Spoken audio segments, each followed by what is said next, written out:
तो facial asymmetry किसे कहते हैं? देखो, फेशियल और एसिमेट्री दो वर्ड्स हैं।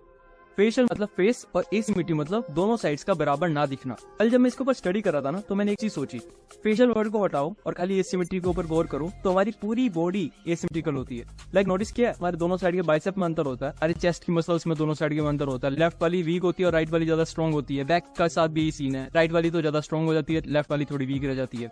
और लेग्स के बारे में देखो तो अपोजिट ही सीन होता है। मेरे और मेरे कई सारे दोस्तों के लेफ्ट वाला लेग ज्यादा स्ट्रॉन्ग होता है, राइट वाला लेग थोड़ा सा वीक रहता है अगर वो एक्सरसाइज ना करे तो। इन सब चीजों से कुछ समझ आया? तो पूरी की पूरी केस स्टडी करने के बाद, पूरा को पूरा अच्छी तरीके से इसके बारे में समझने के बाद इस कंक्लूजन पे आया, जो हमारी राइट साइड होती है वो मैन टाइप होती है और जो हमारी लेफ्ट साइड होती है वो होती है विमेन टाइप। अब इसके बारे में तुम प्रैक्टिकली एक बार सोच के देखो, क्यों हमारे राइट साइड ज्यादा डेवलप होती है, राइट साइड की मसल ज्यादा डेवलप होती है, और क्यों हमारी लेफ्ट साइड की मसल थोड़ी सी वीक हो जाती है। इनफैक्ट अगर तुम और डीपली जाओ ना, तुम थोड़ा सा और इसके बारे में फैक्ट चेक करो और तुम्हें पता चलेगा जो हमारा राइट साइड का जो पीपी यानी कि पेनिस होता है वो थोड़ा ज्यादा बड़ा भी होता है। इसी कारण जो है ना लेफ्ट साइड की तरफ एक कर्व बन जाता है, क्योंकि हमारे राइट साइड जो है वो लंबी ग्रो होती है और लेफ्ट साइड ज्यादा अच्छी ग्रो नहीं हो पाती है। इनफैक्ट अगर तुम विमेन के अंदर देखो, विमेन के अंदर जो ब्रेस्ट होते हैं वो लेफ्ट साइड का ज्यादा ग्रो होता है, लेफ्ट साइड का ज्यादा बड़ा निकलता है, कई बार इम्बैलेंस होता है। यानी कि ये सब कुछ नेचर डिसाइडेड है। हमारी एक साइड मैन टाइप होती है और एक साइड वुमेन टाइप होती है। एक्चुअलिटी में जब से मैं अपने रिलीजन को समझने की कोशिश करने लगा हूँ, तब से मुझे पता चला है कि सब चीजें प्रैक्टिकल है इसके अंदर, और रियलिटी में ये चीज पहले से ही वहां पे एक्सप्लेन करी गई थी। यानी कि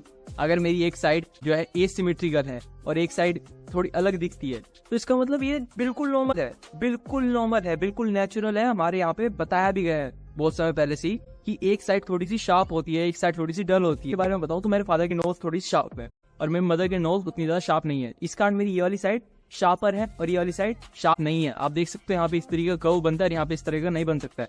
और अगर मैं तुम्हें ना बताऊं तो ये नोटिस भी नहीं होता है, मोस्टली लोग इसे नोटिस नहीं कर पाते हैं। और सेम केस में मेरा फेशियल एसिमेट्री भी मोस्टली लोग नोटिस नहीं कर पाते हैं। हालांकि अब पता नहीं एज के साथ ये ठीक होती जा रही है, आई डोंट नो। मतलब पहले ज्यादा एसिमेट्रिकल थी, अब बहुत कम हो चुकी है। अगर देखा जाए तो तुम इसे ऐसे ही छोड़ दो जैसा है, बस थोड़ा सा इंप्रूवमेंट लेके आओ, मसल जो है ना बहुत जल्दी ग्रो हो जाती है। क्या होता है ना, जब तुम यहाँ से चबाते हो तो बहुत जल्दी यहाँ की मसल्स ग्रो होती है, तो यहाँ से चबाना छोड़ के कुछ समय के लिए यहाँ से चबा लो, ताकि यहाँ की मसल्स बैलेंस में आ जाए, यहाँ की मसल्स को ग्रो कर दो। नोज के लिए अगर तुम्हारी भी नोज स्टेडी है तो आई कैन जस्ट से कि मैं एक मसाज काइंड ऑफ परफॉर्म करता हूँ इस वाले पॉइंट पे जहाँ से कर्व बन रहा है। ध्यान से देखो, यहाँ पे कर्व बन रहा है, इस वाले पॉइंट पे उंगली रख के मैं यहाँ से यूं मसाज करता हूँ। मेरा हाथ मिट्टी वाला है, वरना मैं यूं करके करता, यहाँ से मसाज करता हूँ यूं। That's it. इतने में मेरा काम चल जाता है बड़ी अच्छी तरीके से। और बहुत लोग क्या आता है, तुम्हें 10 तरह की चीजें बताएंगे, भाई ये कर लो, वो कर लो, वो कर लो। यार मैं तुम्हें बताऊं, कई चीजें तो एज के साथ ठीक हो जाती है, हमें इतनी ज्यादा दिक्कत भी लेने की जरूरत नहीं पड़ती, बस थोड़ा थोड़ा उसके लिए स्टेप लेते रहो और कई चीजें यूं ही तुम्हारी ठीक हो जाएंगी। चीजों को ना ज्यादा टेंशन में मत लिया करो। अगर वो चीज नेचुरल है ना तो उसे एक्सेप्ट करो। अगर वो तुम्हें नेचर से मिली है, बाय बर्थ मिली है, तो उसे एक्सेप्ट करो।